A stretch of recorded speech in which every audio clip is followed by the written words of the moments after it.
Матч по хоккею с мячом первенства Московской области.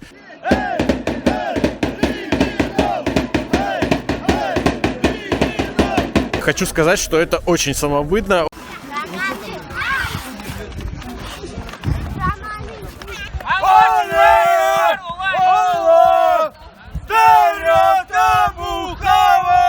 Максимально обескураживающее начало.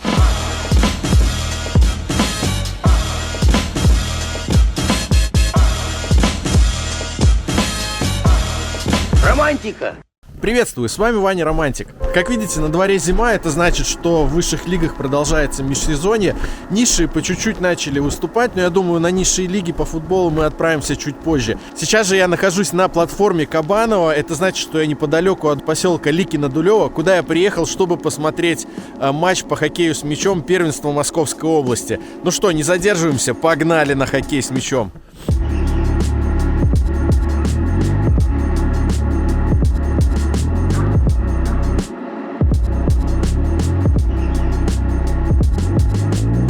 Если из Москвы до Ликино-Дулево не составляет труда добраться, в принципе, ты садишься на электричку с Курского вокзала и едешь до Орехово-Зуево, где пересаживаешься на автобус и через полчаса приезжаешь в Ликино-Дулево, то мне из Пушкина добраться до данного поселения — это прям целый квест. Мне пришлось сменить целых 3 электрички. Сначала я доехал до Мытищи, из Мытищи доехал до Фрязева, во Фрязево уже доехал до Кабанова. Это предпоследняя остановка перед Орехово-Зуево. Здесь можно также подсесть на автобус, который идет от Орехово-Зуево почти на полпути до Ликино-Дулево. Я подумал так сэкономить время. Ну и, собственно, сейчас иду на остановку автобуса. Надеюсь, что автобус приедет быстро и я сразу доеду до стадиона, потому что время до матча осталось примерно час. При подходе на остановку, он, кстати, наверное, мой автобус поехал, встречаешь вот такое вот творчество. Значит, и для местных не чуждо болеть за команды с высшей лиги.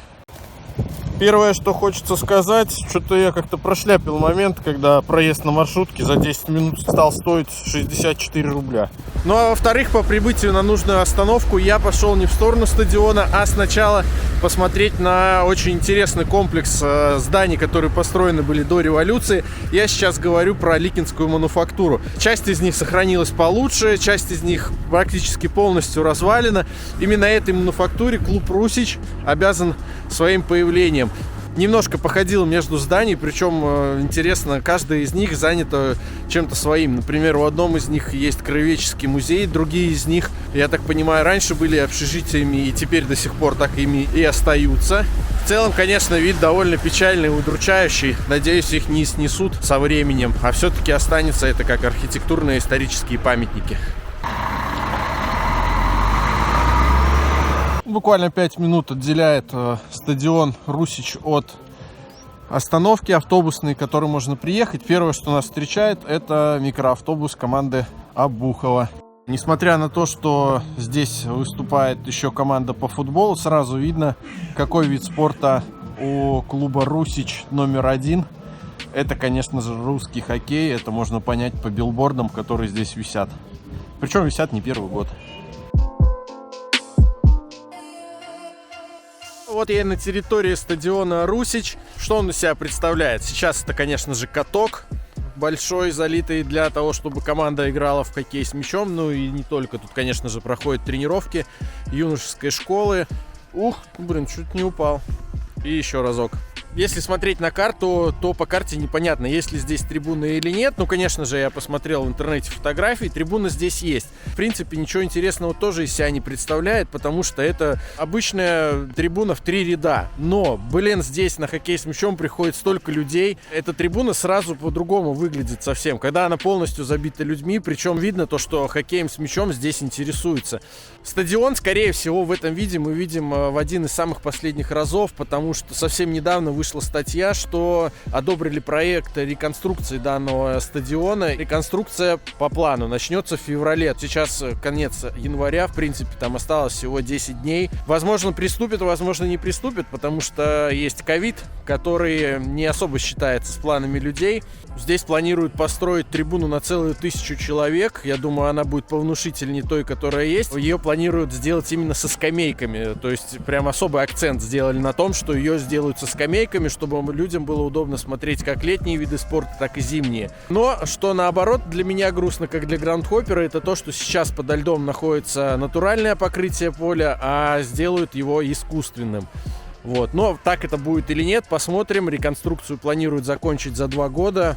Значит, через пару лет можно приехать и посмотреть, что стало с данным стадионом. Но, кстати, трибуна не везде в 3 ряда. Это я погорячился. Есть еще места, где трибуна в 5 рядов. Зашел на трибуну, первое, что вижу, это не традиционное приветствие, а, видимо, традиционное фото. Перед началом игры команды вот встали в полукруг, попами к трибуне почему-то. Ну, наверное, так вид красивее, да, с административным зданием. Ну и через пару секунд начнется встреча.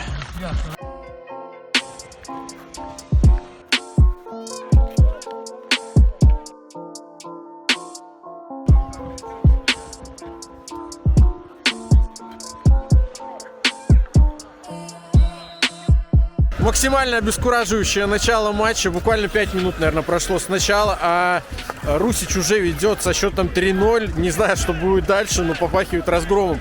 С учетом, что команды на данный момент идут на соседних местах турнирной таблицы. Не знаю, чем это обусловлено, но, наверное, Обухова просто еще едет в маршрутке и не доехала до этого стадиона, а уже потом соберется и, может быть, покажет какой-то результат. Но это довольно странно.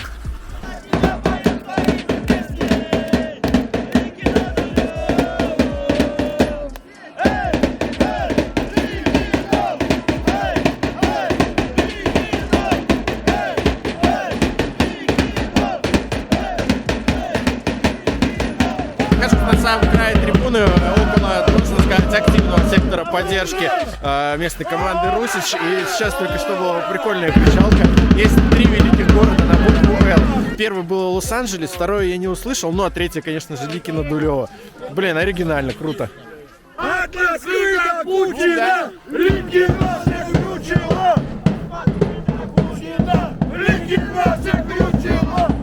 Среди зрителей данного матча можно встретить и фанатов, которые приехали сюда на выезд. Фанаты Обухова. Постоянно путаю ударение, правильно, Обухова. Я уверен, что в скором будущем с парнями мы тоже встретимся на их домашнем матче. С противоположной стороны можно обнаружить VIP-трибуну на 1 человека. Первый тайм подошел к концу, команды уходят в подтрибунку, но, в принципе, не возбраняется и людям зайти в подтрибунку погреться, как я понимаю. Сейчас пойдем посмотрим, что там внутри. Да, административное здание на 1-м этаже забито прям битуком. Все обсуждают перипетии первого тайма. Кстати, первый тайм закончился со счетом 5-0, если я правильно посчитал. Все пропущенные шайбы гостевой командой. Вообще видно, что административное здание существует не первый год. Конечно, оно пошарпанное, но видно то, что люди более-менее поддерживают его в порядке. Вот, например, есть стенды с наградами команды Русич, есть стенды с фотографиями, где можно ознакомиться с историей и становлением. Ну и, конечно, самое главное, здесь есть туалет.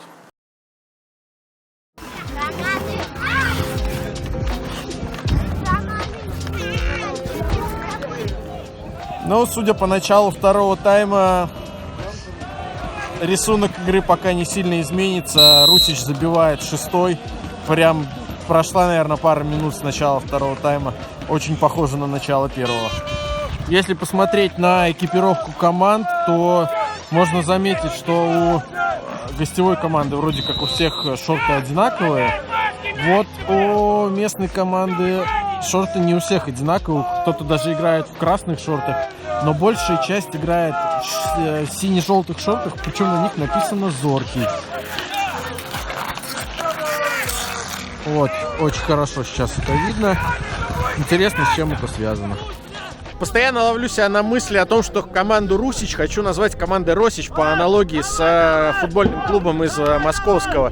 Вроде бы всего лишь одна буква, но насколько разные понятия, да? Либо Россия, либо Русь. А что вам ближе?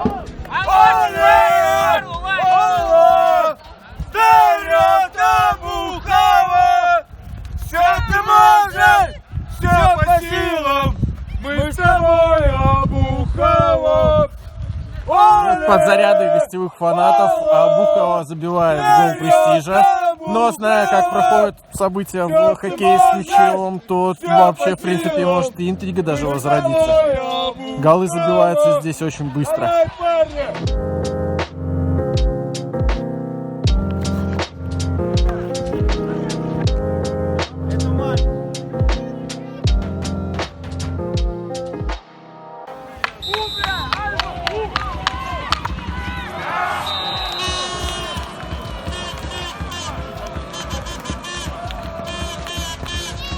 Ну вот, очередной мяч в ворота Обухова.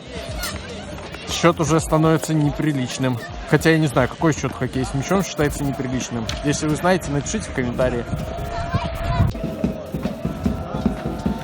Вот и все, встреча подошла к концу. Если честно, я затрудняюсь сказать, какой финальный счет, потому что в этой встрече голов в ворота Обухова влетело очень много. Я думаю, что там больше десятки явно.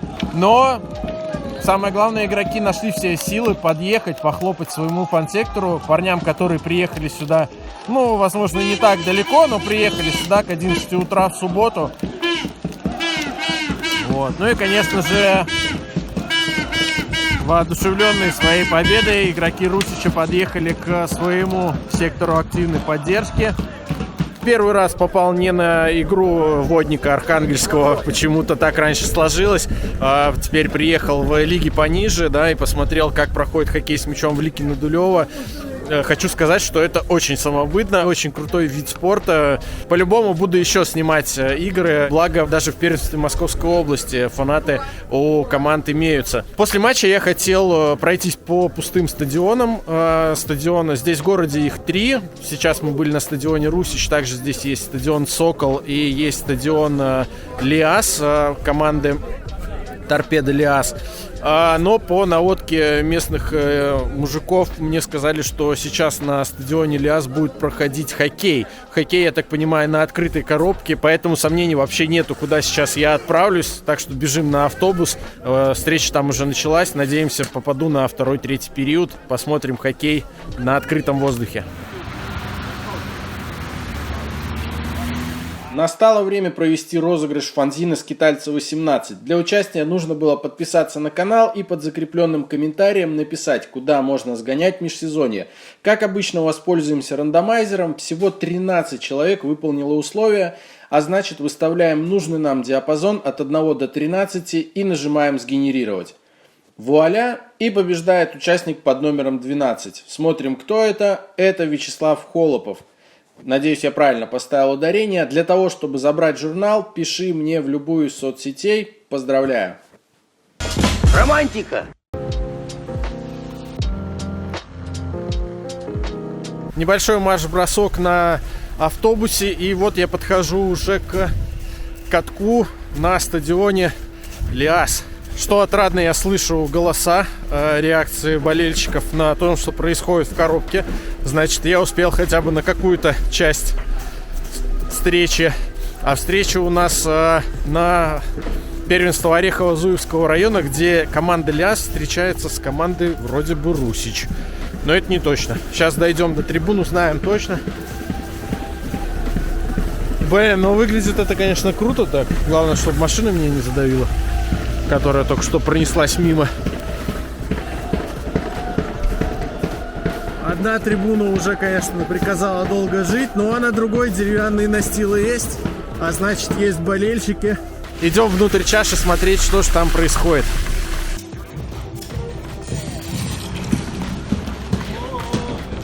Такой вот здесь вот выход из административного здания. И сразу мы видим лед. И игру в разгаре. Вообще первый раз на хоккей на открытой площадке. Все-таки теперь можно понять людей, которые очень любят хоккей, и именно вот такую вот классику. Выглядит очень классно, динамично, совсем не так, как в Ледовом дворце. Уточнил название команд, я неправильно сказал, одна из команд называется не Русич, а называется прям как рабочий поселок Кинодулево, а вторая команда Лиас, на данный момент счет уже 7-4, но я, по крайней мере, видел 3 шайбы, причем ворота Лиаса, может быть, немножко неправильно мне сказали. Табло, естественно, нету, поэтому узнать достоверность не получится. Атмосфера очень крутая. Сейчас пойду покажу вокруг коробки.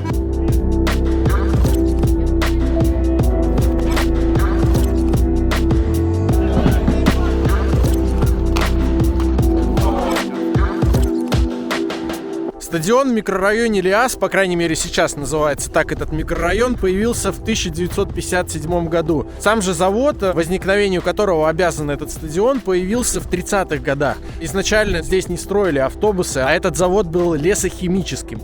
Потом уже спустя почти 20 лет его перепрофилировали на машиностроительный завод. Но опять же, сначала он выпускал всего лишь запчасти. А уже в 1959 году, то есть стадион стоял на этом месте, завод начал специализироваться на выпуске автобусов. И эти автобусы, друзья, мы можем видеть до сих пор на улицах разных городов. В Москве, например, вы видели по-любому электробусы. И эти электробусы тоже делают именно здесь, в Ликино-Дулево, на заводе Лиас. Что еще можно сказать про заснеженный стадион Торпедо Лиас, я, если честно, не знаю. Ну, наверное, то, что у него есть 2 трибуны. С одной стороны, раньше было административное здание, но, к сожалению, оно до наших дней не дожило. Забавно, что мужики, которые поддерживают Русич, просто приехали посмотреть хоккей и создать здесь атмосферу, побарабанить, поподдерживать просто местных мужиков, которые рубятся в хоккей на открытом воздухе. У каких-то хоккеистов даже написана фамилия на спине, у каких-то нет, но классно, свитера хоккейные, прям с маркой автобусного завода, который их спонсирует. Стою на автобусной остановке, и после проведенных 4 часов на улице я довольно сильно подмерз, поэтому решил ехать домой, а не на еще один стадион здесь в городе под названием «Сокол». Стадион тоже имеет свою историю, потому что «Сокол» — это не что иное, как логотип одного из местных заводов, который один из самых известных, наверное, и здесь в городе, и вообще в России. Это Дулевский фарфоровый завод. Его логотип — это «Сокол». Почему он такой, я не буду рассказывать, потому что я надеюсь сюда в город попасть еще раз, но, наверное, все-таки на футбол, потому что команда «Сокол» выступает на первенстве Орехово-Зуевского района, и надеюсь, в 2022 году у меня получится зацепить этот стадион с футбольным матчем. Ну а сейчас едем на автобусную остановку, чтобы попасть на платформу Кабанова. Правда, почему-то транспорт не едет, хотя нет, вот я вижу маршрутку. И, надеюсь, успею на свою электричку, потому что следующая будет только через 50 минут.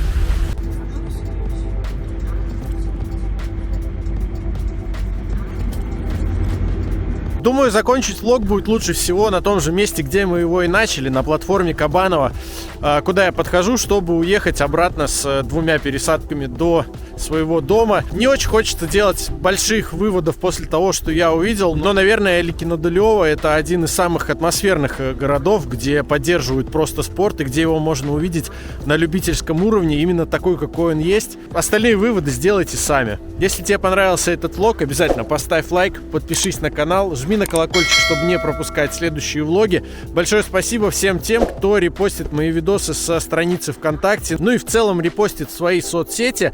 Благодаря вам аудитория этого канала становится больше, ну и в целом вы помогаете мне очень сильно в продвижении. Зима продолжается, как и межсезонье. Я уверен, что хоккей с мячом и футбол зимой мы еще зацепим, поэтому не прощаемся.